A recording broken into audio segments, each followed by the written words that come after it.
I consider the Trump administration a danger to the world that will disappear in 2020. What if I told you that Bill Gates, Greta Thunberg, Al Gore, George Soros, Prince Charles, and Cardinal Turkson were meeting in the mountains to plot a global new order to be established on the back of the COVID pandemic? An outrageous movie plot? Or is it absolutely true? Donald Trump and the Davos connection, tonight from the editor's desk.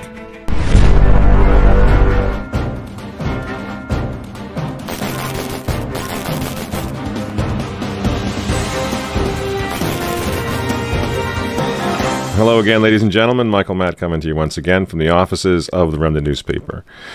Here's something you're not apt to hear on mainstream media. Of the 18 million people in the world who've been infected with the coronavirus, 10.6 million have recovered. This is according to the latest figures from Johns Hopkins University. In other words, the vast majority of COVID patients fully recover. As this doesn't even factor in the millions who've contracted it, recovered, and didn't even know they had it. Friends, we need to have a talk. I mean, let's be really clear right from the outset. COVID-19 is not a hoax, okay? Worldwide, over 650,000 people, mostly elderly, have succumbed to it. This is not a hoax. Even with skewed death reporting, which we know is going on all over the place, this is a very serious virus. But so was the H1N1, the swine flu of 2009, which claimed the lives of 500,000 people. So was the Hong Kong flu of 1968, which claimed the lives of up to 4 million people. Flu is a nasty business. Now, do you remember these previous epidemics, pandemics? Probably not. Why? Because the media didn't freak us out over those. The country wasn't shut down. Healthy people were not quarantined. Schools weren't closed. Church services weren't canceled. Why not? Because COVID is a thoroughly politicized virus. And we're getting conflicting recommendations from the experts that get just a little more absurd every week. Doctor, your colleague, Dr. Fauci, has suggested recently that goggles would work even better, or in addition to. You're talking about masks. People have come around to the reality of that. Are we going to look at more demands based on what Dr. Fauci has said? Well, I've seen really great face shields, and I've seen them around the country. You know, I've been out to 14 states. The administration sent me out, and I've gotten to see a lot of exciting face masks out there, and face masks that come from the bottom up. And I think that's really, the American people are innovative. Those are actually pretty easy and straightforward to make. Many universities and those who have printers are making face shields now. So these 3D printers can really increase that production, and I think others are making them, and they can be decorated. So, Doctor, well, no one's really interested in decorations. I want to know whether face shields or goggles is something we're going to hear next. I mean, this isn't even funny. I'm so glad to see the guys from Fox over there are openly mocking this woman. I mean, people are losing their jobs. They're losing their homes. They're losing their mental health over this. Their kids aren't going back to school. They can't go to church. And this delusional woman with the scarves thinks that we're going to get a kick out of decorating our face shields? This is day 170, I think, of the 15 days to slow the spread, Dr. Birx. Do you have any idea of what the hell you're talking about? Because it changes all the time. No wonder nobody takes these people seriously anymore. And so here's the thing, friends. We need to get very serious about it. We need to have a serious conversation about it. Here at The Remnant, we've been saying since March, since the outset of this thing, that it's not the virus that we're questioning. I don't want to get the virus. I know you don't. I know some of you have lost loved ones or friends or whatever from the virus. I've known quite a few folks now who've gotten it. I don't know anyone who died. Everyone who I know, thanks be to God, has recovered. But it was never the virus that's the problem. It's the political exploitation of the pandemic, the COVID pandemic, that really, really must give all of us now serious cause for concern about the future. They're not playing games here. This isn't going anywhere. This isn't going away. And don't take my word for it. I wouldn't expect you to do that anyway. Let's talk about Davos, Switzerland. Here's where the leaders of the world are admitting exactly what I'm saying, that this is a Trojan horse. Now, in Davos, they call it the Great Reset, and it's scheduled now to kick off in January 2021. And if you want to know what's really going on here, if you want to know why the schools are probably, many of them are not going to open in the fall, if you want to know why you're wearing that dehumanizing face mask, even in your car, look to Davos. Now is the historical moment, the time, not only to fight severe virus, but to shape the system. We have a unique but rapidly shrinking window of opportunity to learn lessons and reset ourselves on a more sustainable path. What is it that would make it so that history would look at this crisis as the great opportunity for reset? The Great Reset is a welcome recognition that this human tragedy must be a wake-up call. The world's problems fit on three sides of a triangle. It's one versus many, man versus nature, and the unfortunate foundation is long-term versus short-term. Any recovery stimulus should have green conditions attached to it. We have to change our economy dramatically in the next 20 or 30 years, and the next 10 years is absolutely decisive. The recovery has to be greener than any of the previous recoveries. And then we need to couple that with new initiatives to equip more people with the digital skills they'll need. We have to live up to the expectations which we have created, and we will do so.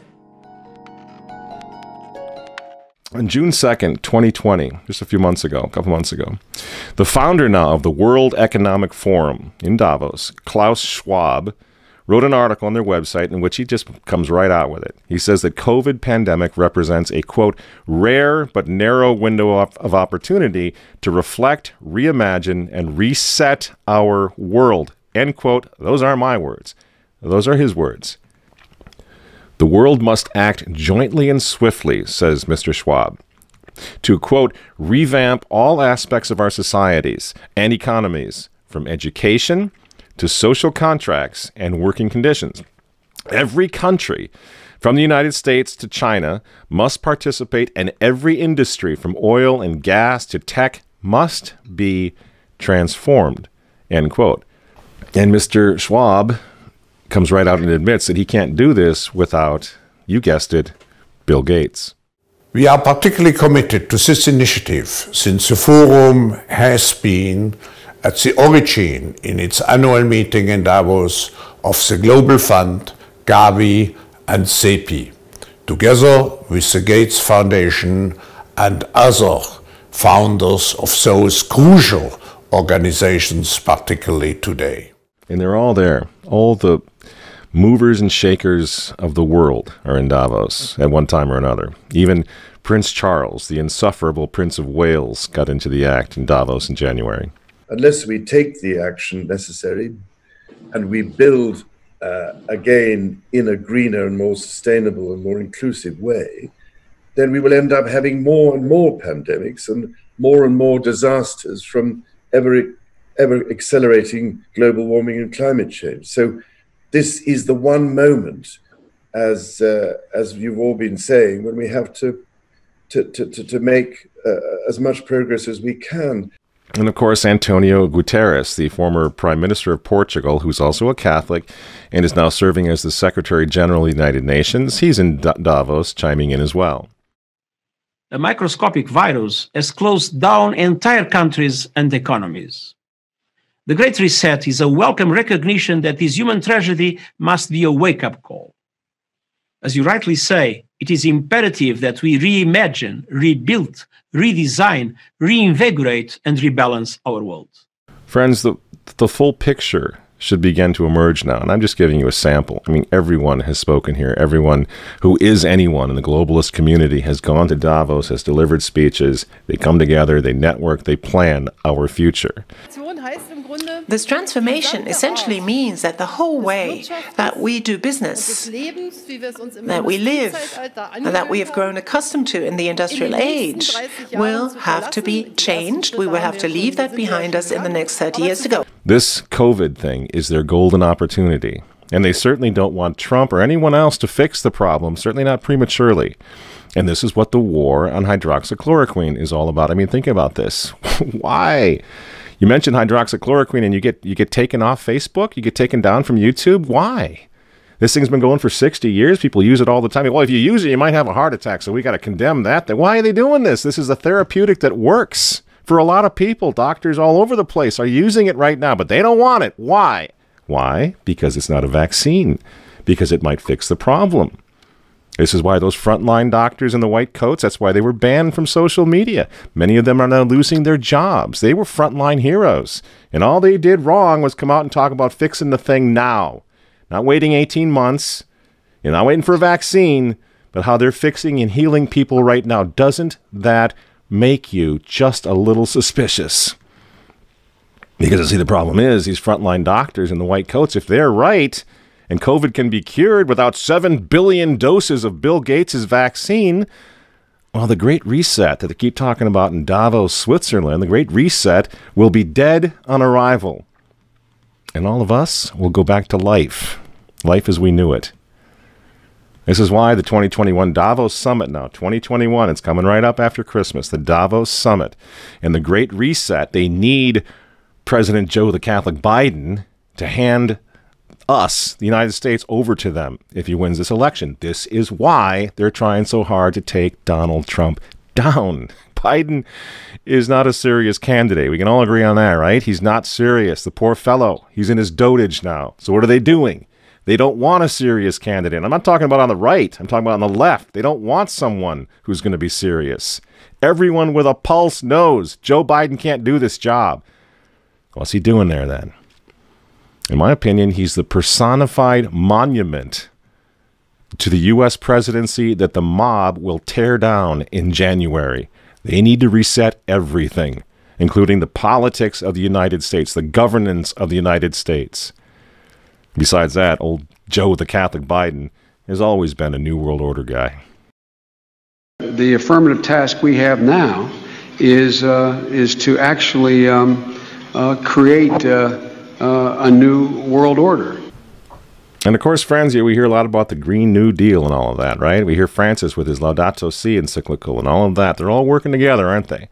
The Davos 2021 Summit works closely with something called Climate Reality Project. And guess who runs that? The respected trustee of the World Economic Forum, Albert Gore. This crisis, the climate crisis, is way worse than people generally realize. Way worse. It is getting worse still way faster than people realize.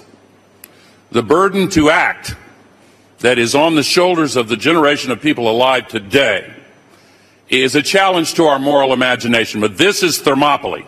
This is Agincourt. This is the Battle of the Bulge. This is Dunkirk. This is 9/11.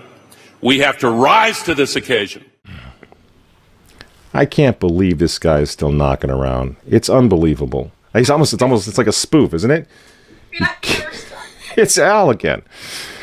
I mean, and it's the same. And Davos brings them all in, all the ghouls from the globalist swamp. Our house is still on fire. Your inaction is fueling the flames by the hour. And we are telling you to act as if you loved your children above all else. And of course, drum roll please, Davos, Switzerland has its elder statesman, George Soros.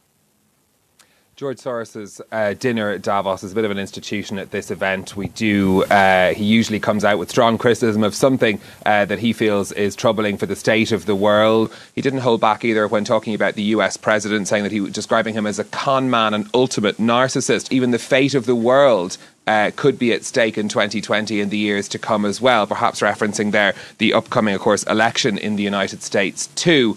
So George Soros really, using his platform here at Davos to speak to those, rich and famous who come to the World Economic Forum. We know that he's, in the past, has been a major donor to the Democratic Party in the United States. He didn't say anything about which candidate he might be supporting in the Democratic primary, but certainly no holding back on his criticism of President Trump. What's this all about? I think you know. I think we all sort of in our hearts, we kind of realize what's going on here. This is not about COVID anymore. This is about a reset of everything. And the United States of America is in the way right now of all of it. So they are destabilizing our entire country.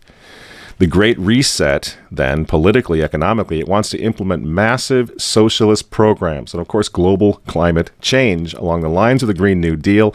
The regulation is going to be unbelievable, and no country will be allowed to opt out of this. Why?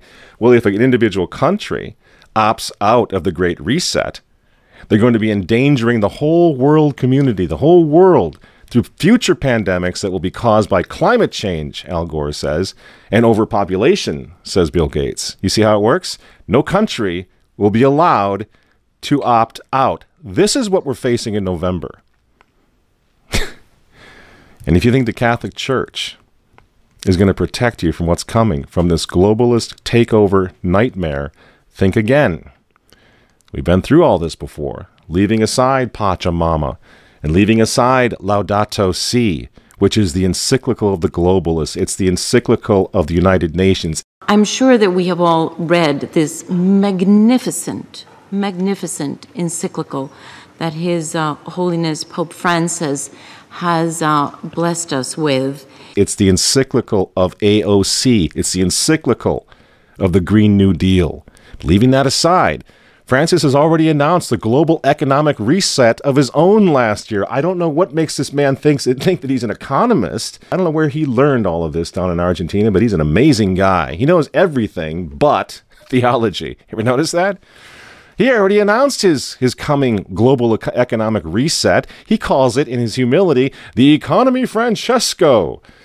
The economy of Francis. Remember? We showed you a bit of this. I'll show you a little more here.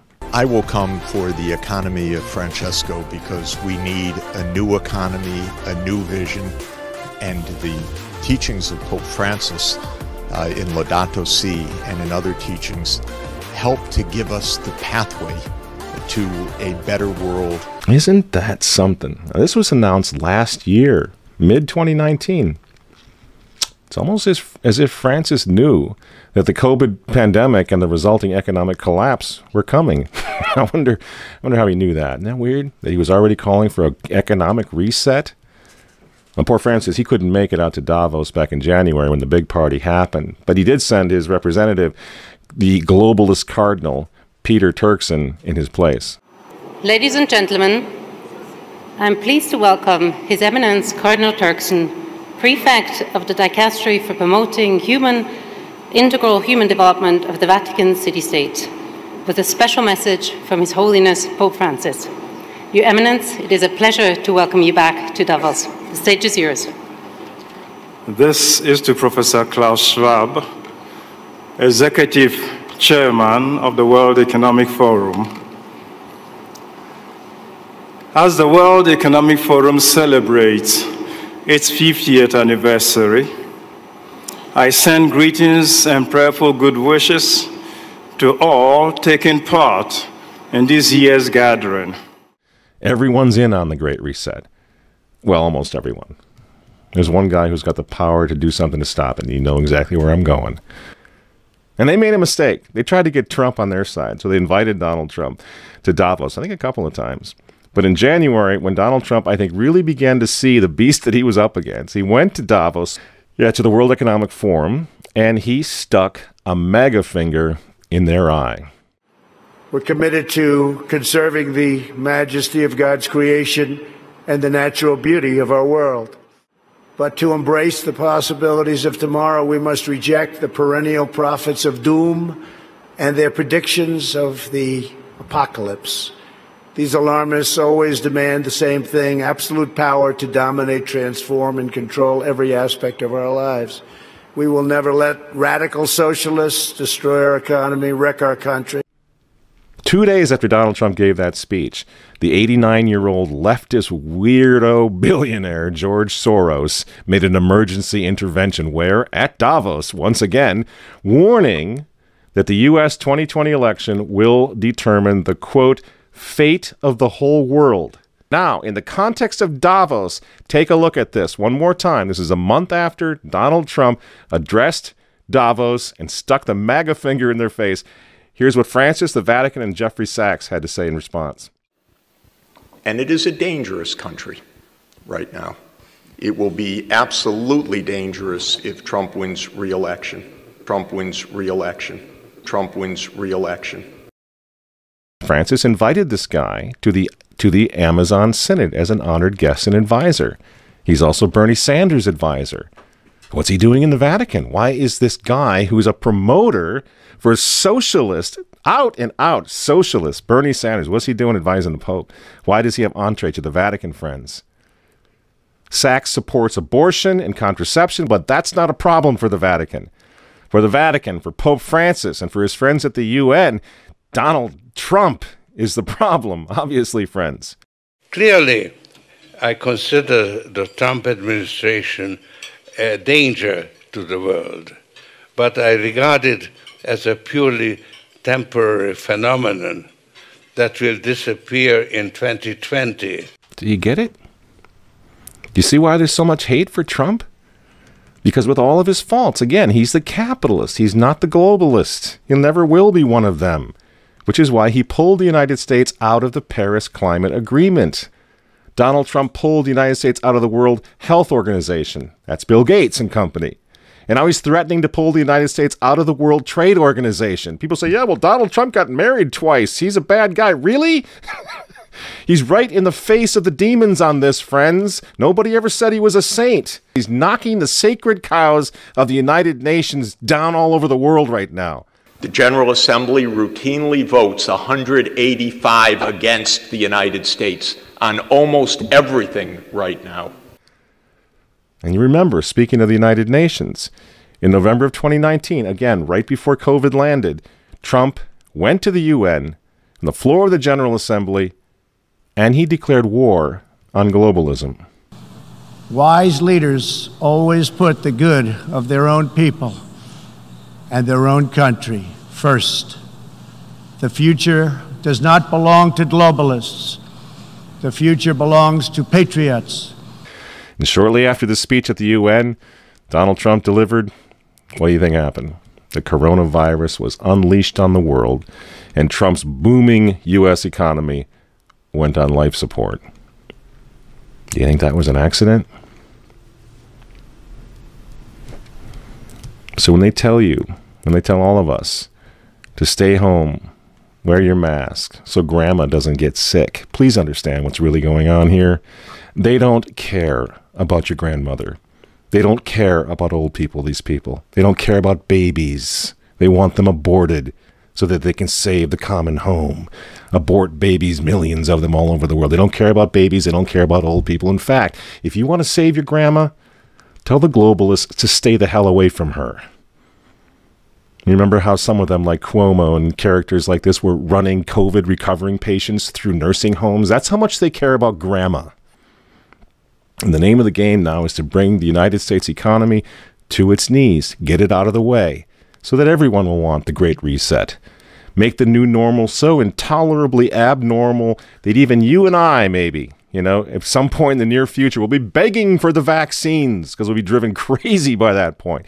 Begging for whatever else is going to keep us safe according to our jailers and our handlers and our zookeepers. You see? That's what they want. That's why they keep using this term, new normal. You know what we do to fight back? Go to work. Go back to school. If you're healthy, take off the mask. And for heaven's sake, go back to church and pray that Trump wins in November. That's what the reset was all. That's what the Russia hoax was all about. That's what the impeachment hoax was all about. Don't you see? For 4 years, they've been trying to stop this man because if he strengthens America, if he makes it great again, if he brings the economy back again, the reset won't happen. The New World Order is going to be set way back. Who knows when they're going to have another COVID opportunity like this one again, and they know it. So ask yourselves why they hate this man. These folks, these men, they hate God. They hate the unborn. They hate the traditional family. They hate you. And they hate Donald Trump, whose political opponents, by the way, right now are knocking statues of saints to the ground. They're beating up cops, and they're burning flags. You say you don't like Trump. I'm sorry, friends, but who cares? That doesn't really matter anymore. What you think of Trump's personality or his tweets. Look at the big picture. The choice is simple, friends. Stand with America right now, or fall with the New World Order in the not-so-distant future. There's no other choice. I'm Michael Matt for Remnant TV, and we'll see you next week.